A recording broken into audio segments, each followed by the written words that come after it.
Humans are unisexual and viviparous.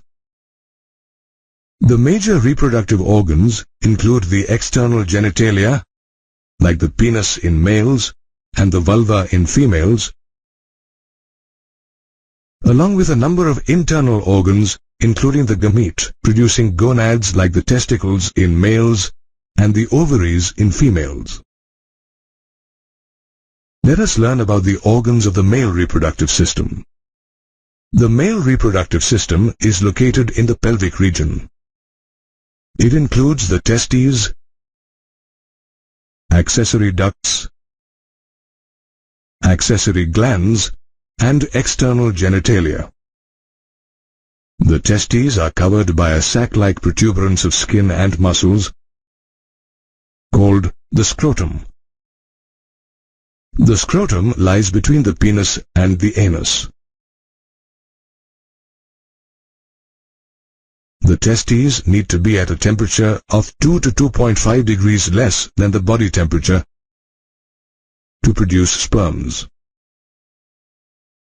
Hence, the scrotum is outside the body and has a temperature lower than the body. The testes are oval in shape, with a length of about 4 to 5 centimeters and a width of about 2 to 3 centimeters. The testes are surrounded by a tough connective tissue capsule called the tunica albuginea. Each testes has 250 compartments called testicular lobules. Each lobule, in turn, contains 1 to 3 highly coiled seminiferous tubules. The lining of each seminiferous tubule is called the germinal epithelium and contains the male germ cells known as the spermatogonia and Sertoli cells. The male germ cells undergo meiotic division to form mature sperm cells. This process is called spermatogenesis. The Sertoli cells provide nutrition to the germ cells. The regions outside the seminiferous tubules contain blood capillaries and nerve fibers, and small groups of large glandular cells are called interstitial cells or Leydig cells. Leydig cells synthesize and secrete testicular hormones called androgens. Reti testis, vasa efferentia, epididymis, and vas deferens are the male accessory ducts. The rete testis is a network of ductules formed by the seminiferous tubules. Vasa efferentia are ciliated ductules that arise from the rete testis. They collect sperms and transfer them to the epididymis.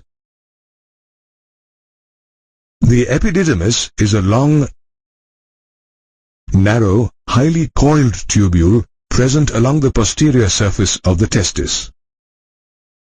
It is divided into 3 parts: anterior, caput epididymis; middle, corpus epididymis; and posterior, cauda epididymis.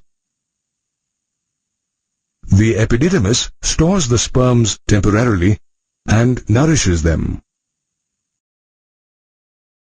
The epididymis leads to vas deferens that ascends into the abdomen and curves around the ureter and loops over the urinary bladder. It extends backwards and receives the duct from the seminal vesicle and finally opens into the urethra as an ejaculatory duct. The neck of the urinary bladder, ejaculatory duct, and prostate gland open into the urethra or urinogenital canal. The urethra extends through the penis to its external opening called the urethral meatus or urinogenital aperture. The urethra is the common passage for urine and semen. The male accessory glands include a pair of seminal vesicles, a prostate, and a pair of bulbourethral glands. They secrete seminal fluid that contains fructose and prostaglandins. The prostate gland is present at the base of the urinary bladder around the base of the seminal vesicle. It opens into the urethra through many ducts. The prostatic fluid contains calcium, citrate, and phosphate ions. The bulbourethral glands or Cowper's glands are pea-sized structures lying posterior to the prostate gland and at the base of the penis. Their secretions help in the lubrication of the penis. The external genitalia in males is called the penis.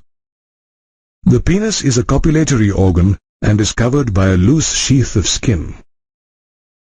The skin that hangs over the tip of the penis is known as the prepuce or foreskin. It is made up of special tissues like corpora cavernosa and corpus spongiosum. The tip of the penis, covered by the prepuce, is called the glans penis. The penis, urethra, vas deferens, and Cowper's gland together help in copulation and in the deposition of sperm within the female.